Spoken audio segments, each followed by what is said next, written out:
자기와는 무관한 삶을 기뻐하는 이상한 사람들이 의외로 많다는 사실을 트위터 하면서 절실히 깨달았다.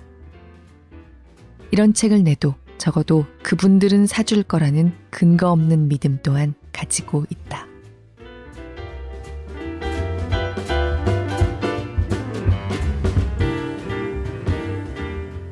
안녕하세요. 골라듣는 뉴스룸에서 함께 책 읽는 시간 북적북적입니다. 저는 권애리 기자입니다.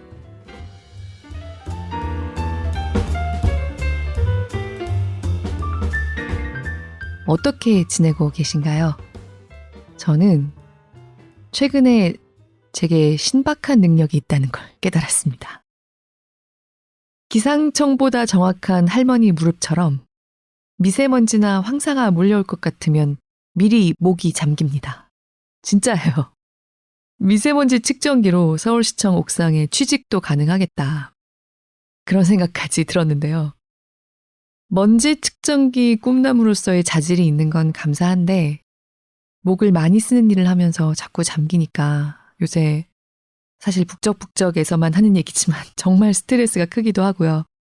오늘 어떨지 미리 죄송스럽기도 합니다. 열심히 풀고 목 스프레이도 뿌리고 녹음실에 들어왔습니다. 이 재미있는 책을 소개하는데 방해가 되지 않도록 오늘 노력해 보겠습니다. 오늘 북적북적에서 함께 읽고 싶은 책은 삶이 괴로울 땐 공부를 시작하는 것이 좋다입니다. 미국 퍼듀대에서 생화학과 양리학을 가르치고 있는 박지욱 교수가 썼습니다. 지난 연말에 출간됐는데 일주일 만에 2쇄를 찍었습니다. 박지욱 교수님은 알고 봤더니 굉장히 유명한 분이더라고요. 저는 정말 저자에 대한 사전 정보나 소개 같은 거 없이 이 책을 우연히 집어들었는데 트위터 같은 소셜미디어에서 지식 인플루언서로 이름을 날리고 있는 분이었습니다. 이 책에도 실려있는 mRNA 백신에 대한 트위터 설명 탈에는 아마 제가 2021년에 한국에 있었으면 접하지 않을 수 없었겠다 싶어요. 네, 마침 그때 지리적으로는 한국보다 박지욱 교수님께 더 가까운 곳에 있으면서 한국 온라인 쪽에 잘 안 들어올 때라 놓친 것 같습니다. 삶이 괴로울 땐 공부를 시작하는 것이 좋다. 제가 서두에 읽은 문장, 저자 박지욱이 에필로그에 쓴 그 두 문장으로 사실 모든 설명이 가능한 책입니다. 가치나 효용과는 무관한 순수한 지식의 즐거움에 신이 나는 이상한 사람들이 의외로 많고 그들 중 뒷손에 꼽히라면 서러운 사람이 써내려간 아주 재미있는 책. 삶 속에서 만나는 모든 순간과 현상 속에서 배움을 넓혀갈 기회를 반짝이는 눈과 호기심으로 무궁무진하게 포착해 나가거나 그런 사람들이 들려주는 이야기를 흥미진진하게 듣는 사람이라면 모두 재미있게 읽을 만한 책입니다. 이 책은 박지욱 교수의 사방팔방 지식 탐험기를 모두 7개 섹션으로 정리했습니다. 음식, 언어, 자연, 예술, 사회, 퍼즐, 그리고 인체. 이렇게 추린 박지욱 교수가 공부해온 7가지 분야에 대한 정리. 이 책이 우리와 듬뿍 공유하고 있는 건 지식 그 자체라기보다는 오히려 삶 속에서 끊임없이 배우고 익히기를 멈추지 않는 그 기쁨의 겨운, 춤을 추는 발걸음 같은 재미와 학자다운 치열한 탐구 정신을 삶 전체에 방사하는 자세입니다. 모든 순간에 박지욱 교수가 책 속에 쓴 표현 맞다나 이건 왜 그러지? 궁금해하면서 뻗어나가기를 멈추지 않는 사람만이 보여줄 수 있는 신선하게 통섭적인 통찰들이 가득합니다. 저는 올챙이 시절에 아주 잠시 잠깐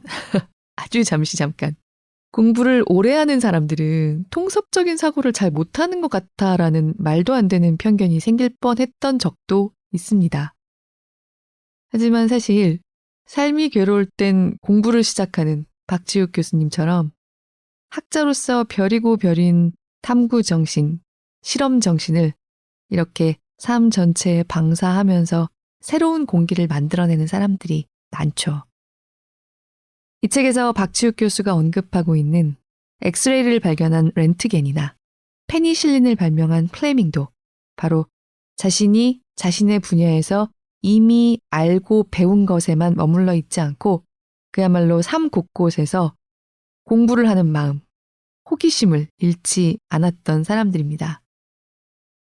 하지만 굳이 일상의 호기심으로 그렇게 인류사에 남을 위대한 발명에까지 이른 사람들의 이름을 2번 거론할 필요는 없을 것 같습니다. 맨 앞머리에 읽은 것처럼 가치와는, 효용과는 무관한 암 그 자체가 재미있는 사람들이 쓰고 읽는 책이니까요. 비단 학자뿐만 아니라 어떤 분야든지 간에 한 분야에서 전문가가 되거나 어느 정도의 역량으로 일정한 위치에 올라갈 때까지는 사실 시야가 좀 좁아진다고 해도 어쩔 수 없을 정도로 자기 분야에만 몰두하면서 자기 분야 바깥까지 전체적인 그림을 그리기가 참 쉽지 않은 시기가 있는 것 같습니다. 하지만 정말 일정 이상의 경지에 오르면 결국은 다시 통섭적인 사고로 나아가는 경로야말로 그 경지에 대한 증거라고 저는 생각해요. 이 책에서 음식 레시피에 대해서 처음에는 무조건 레시피를 따라야 한다. 계량도 철저하게 한다. 레시피를 충실히 익혀서 자기 걸로 만든 다음에라야 비로소 응용이 가능하다고 얘기하는 부분이 있는데요. 결국 비슷한 얘기가 될 것 같습니다. 이 책은 쓸데없는 공부를 좋아하는 사람들에겐 그야말로 연대감을 심어주는 책이기도 합니다. 딱 이 책의 박지욱 교수의 경로처럼 순전히 궁금해서 이 말 저 말 뒤집어 보다가 라틴어 수업까지 들었던 저로서는 굉장히 반가운 대목들이 많았어요. 그리고 남들은 모르지만 라틴어 공부를 한 후에 세상 사는 게 진짜 편해지는 점들이 있더라고요. 결국은 라틴어에서 온 말들이 워낙 많아가지고요. 책 제목도 참 잘 지었다고 생각합니다. 삶이 괴로울 땐 공부를 시작하는 게 좋다. 네, 딱 쓸데없는 알매 눈을 반짝이는 사람들끼리 은밀하게 주고받을 수 있는 멋진 암호 같은 제목입니다. 모든 챕터가 재미있지만요. 달걀 잘 삶는 법과 언제나 일정한 맛을 내는 김치 담그는 법에 대한 박지욱 교수님의 이야기, 이 대목을 꼽아봤습니다. 벌써 궁금하시죠? 제가 오늘 읽다가 중간에 끊는 부분 한 대목에서 살짝 짜증이 나는 분들도 있으시지 않을까 싶습니다. 나름대로는 좀 궁금증을 유발해보고 싶어서 들으시다 보면 점점 더 궁금해질 어떤 핵심 정보에서 딱 건너뛰었습니다. 궁금하신 분들은 삶이 괴로울 땐 공부를 시작하는 것이 좋다. 한번 펼쳐봐 주시길 다시 한번 살짝 말씀드려 봅니다. 나는 메트로폴리탄 미술관의 경비원입니다. 들어주신 깐돌이님 고맙습니다. 작품 하나하나 찾아보며 읽고 있다고 하셨는데 정말 시간이 꽤 걸리겠어요. 아마 깐돌이 님도 박지욱 교수님 같은 분이 아닐까. 혼자 즐겁고 반갑게 상상해 봅니다. 그리고 팟빵에서 오늘 새벽에 제가 지금 금요일에 녹음을 하고 있는데 사이프레스 K님이 오늘 새벽에 아이폰 팟캐스트에서 자꾸 북적북적 들으려고 하면 오류가 난다고 안타까워하는 내용의 댓글 올리셨더라고요. 이제는 좀 괜찮으셨으면 좋겠는데 속상하네요. 저희도 다시 한번 확인해 보겠습니다. 다른 분들은 괜찮으신 거죠? 괜찮아서 제발 들어주실 수 있으면 좋겠어요. 오늘의 낭독은 웨일북스의 허락을 받았습니다. 감사합니다. 들어주시는 모든 분들 늘 깊이 감사드립니다. 맑은 공기를 바라보면서 이번 주말에도 함께 북적북적 해주세요. 고맙습니다.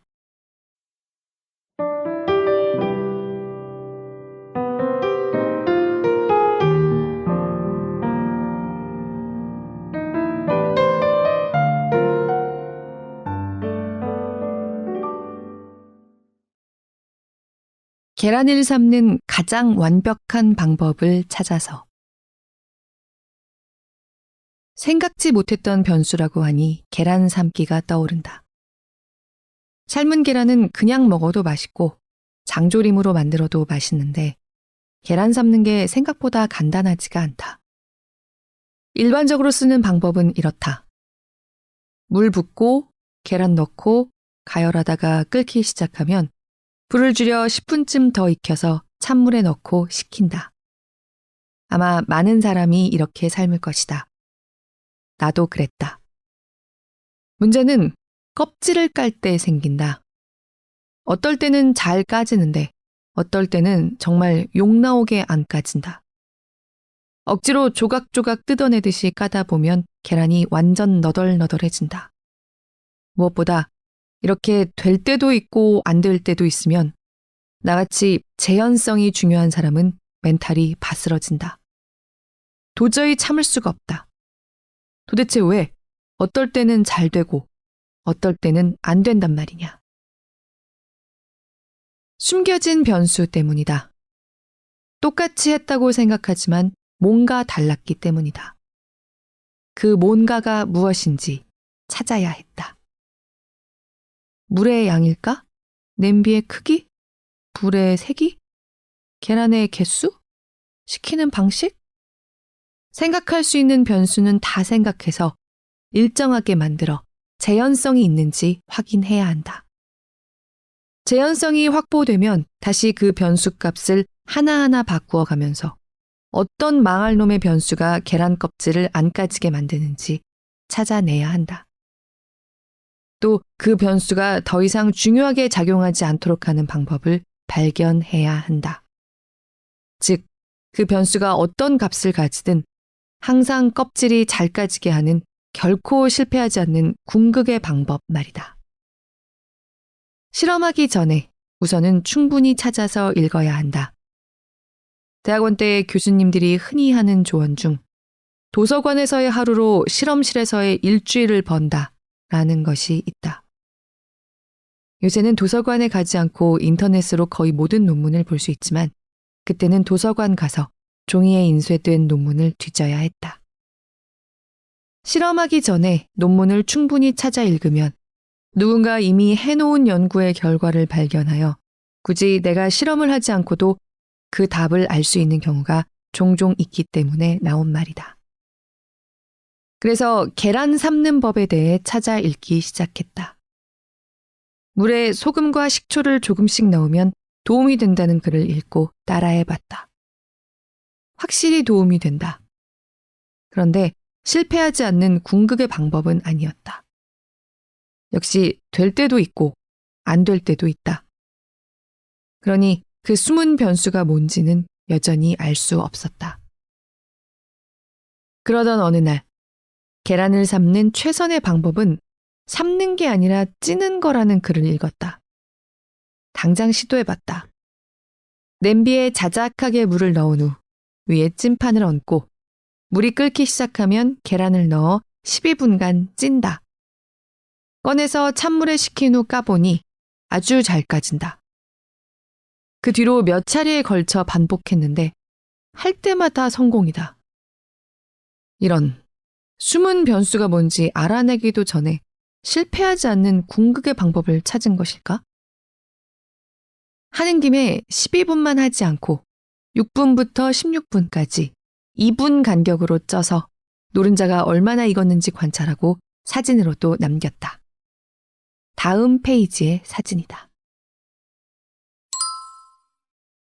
여기서 사진에 붙은 캡션을 살짝 읽어드리겠습니다. 윗줄 왼쪽부터 아랫줄 오른쪽까지 각각 6, 8, 10, 12, 14, 16분 동안 삶은 계란이다. 6분은 수란 대신 써도 되는 정도로 깔 때 조금 힘들다. 속이 안 익어 말랑말랑한 고무공 같은 느낌이다. 8분은 노른자가 젤리 같은 상태이고 10분은 노른자가 입안에서 크림같이 느껴진다. 12분은 노른자 겉은 밝은 노란색이지만 한가운데는 아직 오렌지색이다. 14분이 되니 노른자가 완전히 익어 속까지 밝은 노란색이 된다. 16분까지 삶아도 너무 익은 느낌은 없다. 14, 16분에서는 씹는 순간 노른자가 가루가 되어 고소한 맛을 낸다. 신나서 트위터에 계란 삶는 가장 좋은 방법은 삶는 게 아니고 찌는 거예요 라고 글을 올렸는데 대박이 났다. 다들 이런 방법을 모르고 살았다며 난리였다.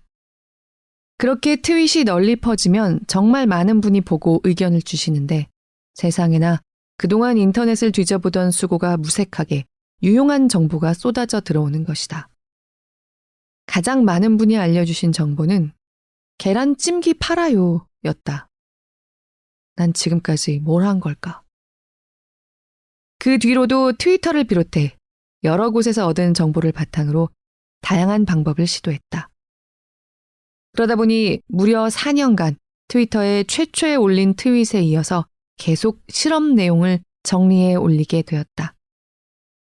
이 트윗 탈에는 삶은 계란을 좋아하는 이들에게는 성지가 되었고 네이버를 비롯한 각종 포털에도 소개되었다. 농담으로 네이버에서 내 이름을 치면 삶은 계란이 연관 검색어로 뜬다고 하기도 한다. 결론부터 말하자면 내가 결국은 그 망할 놈의 숨은 변수를 찾았다. 놀랍게도 계란의 신선도였다. 계란이 너무 신선하면 껍질이 잘 안 까지고 냉장고에서 1, 2주를 보낸 계란은 무슨 방법을 쓰든 다 잘 까진다. 그러니 찾기 힘들 수밖에 없었다. 냉장고에서 꺼낸 계란이 사온 지 얼마나 되었는지 기억하는 사람이 몇 명이나 되느냔 말이다. 물의 양, 불의 세기, 삶는 시간 등만 열심히 살폈지 계란을 사온 지 얼마 되었는지는 살필 생각 자체를 하지 못했다. 숨은 변수가 이렇게 무서운 것이다. 그런데 계란이 너무 신선하면 잘 안 까진다는 사실을 역시나 이미 많은 분들이 알고 있었다. 그래서 잘 찾아봐야 하는데. 사실 찾아보면 다양한 그리고 때로는 상반되는 주장이 너무 많아서 어떤 게 정말 맞는 정보인지 구별하기 쉽지 않기는 하다. 그리고 개개인의 진술이 그다지 정량적이지 않아 썩 마음에 들지 않는 경우도 많다. 그래서 누가 뭐라고 하든 결국 스스로 체계적이고 정량적으로 검증하는 것이 필요했다. 무려 4년간 이어온 내 트윗 탈에는 그 검증의 기록이다. 기나긴 검증 과정을 거쳐 찾아낸 껍질이 잘 까지게 계란을 삶는 비결을 정리했다. 1. 계란을 냉장고에 1, 2주 보관한 뒤 삶으면 확실히 잘 까진다. 보관 과정에서 계란 내부에 이산화탄소가 증발하면서 계란의 pH가 높아지기 때문이라는데 정확한 메커니즘은 알려지지 않은 듯하다. 검색해보니 무려 1930년대에 나온 논문에 보관 과정에서 계란의 pH가 변한다는 보고가 있다. 2. 역시 계란을 삶는 것보다 찌는 것이 더 잘 까진다. 원인은 밝혀지지 않았다. 물속에 잠겨있는 상태보다 이산화탄소의 배출이 용이할 수도 있고 온도가 높아지며 표면에서 빠르게 pH가 증가하기 때문이 아닐까 추정할 뿐이다. 같은 원리로 압력솥에서 고온 고압으로 쪄도 에어프라이어에서 물 없이 뜨거운 공기로 익혀도 껍질이 잘 까진다. 나는 냄비에 찌는 게 가장 익숙하고 편해 여전히 그렇게 하고 있다. 3. 그냥 물에 삶을 때는 계란과 찬물을 함께 넣어 끓이는 것보다 물이 끓고 나서 계란을 넣으면 껍질이 더 잘 까진다. 아마 급격한 온도 변화가 계란 흰자와 내막을 분리해주는 역할을 하는 것이 아닐까 추측하고 있다. 계란을 찔 때와 에어프라이어로 익힐 때도 이와 비슷한 급격한 온도 변화가 일어나는데 역시 껍질이 잘 까지는데 도움을 주는 것 같다. 끓는 물에 계란을 넣고 그때부터 시간을 재면 항상 일정한 상태의 삶은 계란을 얻을 수 있는 것도 장점이다. 4. 계란을 삶기 전에 냉장고에서 꺼내 상온에 2시간 정도 두었다가 삶으면 껍질이 잘 까진다. 상온 보관이 이산화탄소의 증발을 촉진하여 계란 전체의 pH가 변할 정도는 아니더라도 최소한 껍질 바로 안쪽의 pH가 변해 장기 보관과 유사한 효과를 내는 것이 아닐까 추정할 뿐이다. 온도가 올라가면 액체에서 이산화탄소가 잘 빠져나간다는 걸 우리 모두 잘 알고 있다. 콜라를 상온에 두면 금방 김이 빠지는 것이 바로 온도가 올라가면 이산화탄소의 용해도가 떨어지기 때문이다. 이것이 바로 헨리의 법칙이다. 그런데 주의할 점 하나.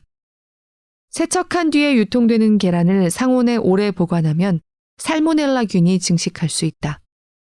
그러니 삶기 위해 상온에 보관하더라도 2시간은 넘기지 말고 상온에 보관한 뒤에는 반드시 익혀 먹어야 한다. 반면에 세척하지 않은 채 유통되는 계란은 상온 보관이 가능하다. 1년간의 김치 레시피 정량화 프로젝트. 정량화하면 생각나는 건 앞에서도 잠깐 언급했던 김치 담그기이다. 김치는 한식의 정점에 있는 음식이 아닌가 싶다. 요리 초보는 감히 도전할 엄두도 나지 않는 게 김치이다. 배추 몇 포기만 한다고 해도 도대체 어느 용기에 담아서 절여야 할지부터 막막해진다. 그러다 보니 요리를 시작하고도 오랫동안 김치는 뒤로 미루고만 있었다. 본격적으로 김치에 도전해보겠다고 결심한 건 코로나19로 한창 재택근무를 할 때였다. 우선 인터넷과 지인을 통해 김치 레시피 여러 개를 모아 살펴봤다. 양념은 비슷비슷했다. 고춧가루와 젓갈, 마늘, 생강, 무채를 기본으로 양파, 파, 사과 등을 추가하고 밀가루나 쌀로 쓴 풀, 설탕 등 탄수화물을 발효를 위해 넣는 식이다. 그런데 재료의 양이 대부분 배추의 포기를 기준으로 하고 있었다. 정량화와 재현성이 무척이나 중요한 나로서는 납득할 수 없었다. 배추는 포기에 따라 무게가 2배 가까이 차이 날 수도 있으니 말이다. 배추의 평균 크기에 대한 정보가 있는 것도 아니지 않는가. 배추를 절이는 방법은 더했다. 배추 포기를 쪼개서 잎 사이에 소금을 골고루 뿌려주고 물을 부어서 짜다 싶게. 뭐 이런 식이다. 아니 골고루 얼마나, 짜면 또 얼마나. 정량화는 거리가 멀어도 한참 멀었다. 그래서 내가 하기로 했다.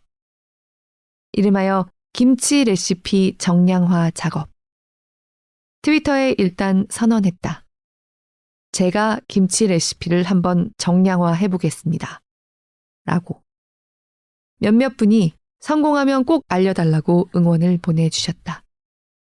그렇게 미약하게 시작한 김치 레시피 정량화 작업은 1년여가 걸렸다. 그동안 10번 정도 김치를 담갔다. 처음에는 이 동네에서 김치를 잘 담그기로 소문난 분의 레시피를 따라하면서 재료 하나하나 무게와 부피를 재서 기록했다.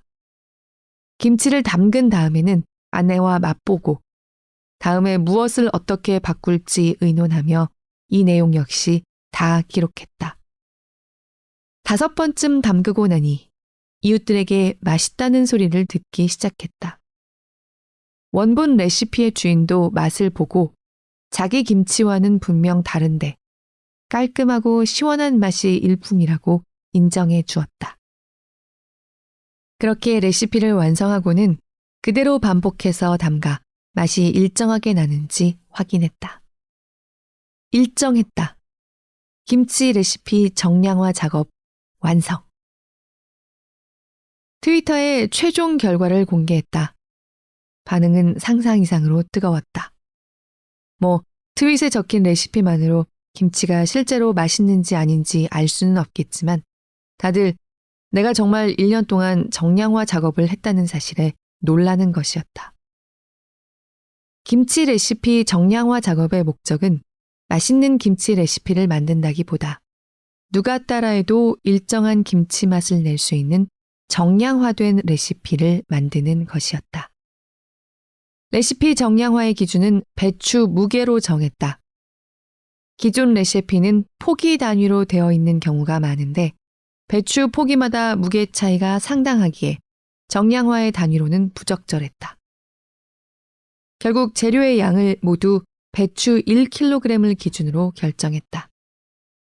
엑셀에 배추 1kg에 필요한 재료의 양을 기록하고 전체 배추 무게를 입력하면 필요한 재료의 양이 계산되도록 했다.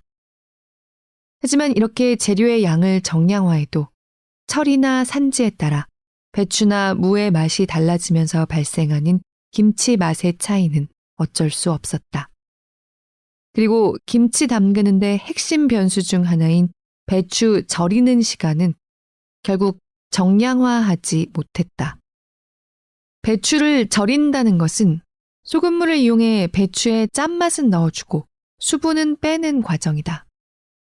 처음에는 단순히 배추를 소금물에 충분히 오래 넣어두어 최적의 염도에 해당하는 평형 상태에 도달하게 하면 될 거라 생각했다. 그렇게 평형 상태에 도달할 때까지 배추를 절였더니 염도는 원하는 대로 적당한 상태가 되었지만 배추 맛이 완전히 맹맹해져 버렸다. 평형 상태가 될 때까지 기다렸더니 배추의 고유한 고소한 맛과 단맛이 다 빠져나간 것이다. 그때 깨달았다. 최적으로 배추를 절이기 위해서는 평형 상태에 도달하기 훨씬 전에 반응을 중단하는 반응 속도론적 조절, 키네틱 컨트롤이 필요하다는 사실을. 배추를 절이는 과정에서 발생하는 확산 반응을 고려해보자. 소금물에서 소금이 배추 내부로 이동한다. 동시에 배추 내부에서 물이 빠져나온다. 그런데 물만 빠져나오는 것이 아니고 배추의 고소한 맛과 단맛 같은 좋은 맛도 같이 빠져나온다. 여기서 물이 빠져나오는 속도와 좋은 맛이 빠져나오는 속도가 같다면 반응 속도론적 조절이 불가능하다. 물을 빼는 만큼 좋은 맛도 잃어버리기 때문이다. 하지만 물이 빠지는 속도가 좋은 맛이 빠지는 속도보다 빠르다면 그럴 때는 좋은 맛은 최대한 보존하면서 물은 충분히 빼기 위한 적절한 시간대를 찾을 수 있다. 이게 바로 반응 속도론적 조절이다. 반응 속도론적 조절을 고려하여 배추를 절이는 최적의 시간을 정하기 위해 수차례 시도해 보았으나 다양한 변수를 모두 통제할 수 없다는 결론을 내렸다. 물론 배추의 무게에 따라 물과 소금의 양은 결정할 수 있다. 하지만 재배 시기 및 배추 크기, 배추를 자르는 방식에 따라 절여지는 속도가 제법 많이 달라진다. 결국 직접 맛을 보고 결정해야 했다. 맛있게 절인 배추의 맛, 적당한 탄성이 있고 적당히 짜며 씹을 때 배추의 고소하고 단맛과 소금의 맛이 배어나오는 을 기억해 둔다. 그리고 어느 정도 절여졌다 싶으면 15분에서 20분 간격으로 계속 맛을 보고 됐다 싶으면 바로 물에 헹궈 절이기를 끝낸다. 이 지점에서 김치를 많이 담가본 사람들의 설명할 수 없는 노하우를 인정할 수밖에 없다. 이렇게 해서 완성한 정량화된 김치 레시피이다.